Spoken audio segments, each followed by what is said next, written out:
అయ్యా అందరికీ నమస్తే అండి. అంతా కుశలమేనా? నేను మాత్రం కుశలంగానే ఉన్నానండి. అంతే కదా, అందరూ కుశలంగా ఉంటేనే కదా సమాజం బాగుండేది.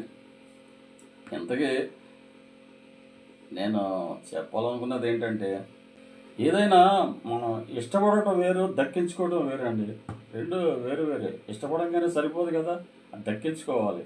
ఒక విషయం గుర్తుంచుకోండి, మనం ఏదైనా ఇష్టపడితే సరిపోదండి, ఇష్టపడింది దక్కించుకోవాలి. కానైతే కొంచెం కష్టపడాలి అంతే మరి. ఊరికే ఏది రాదు కదండి మరి. లేకపోతే ఇష్టపడి ఉపయోగం చెప్పండి, వేస్ట్ కదా. ఊరికి ఇష్టపడడం వల్ల దాన్ని దక్కించుకోలేకపోవడం, అయ్యో అని బాధపడడం, ఇదంతా అవసరం చెప్పండి మనకి. లేకపోతే వదిలేయండి. మనకు దక్కించుకోలేకపోతే వదిలేయండి.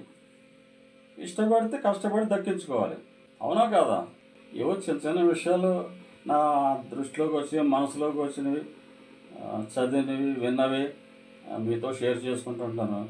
మరి మీకు నచ్చితే ఈ వీడియో లైక్ చేసి షేర్ చేసి 10 మందికి షేర్ చేసి నా రానా డైలీ టాక్స్కి సబ్స్క్రైబ్ చేస్తారని ఆశిస్తానండి.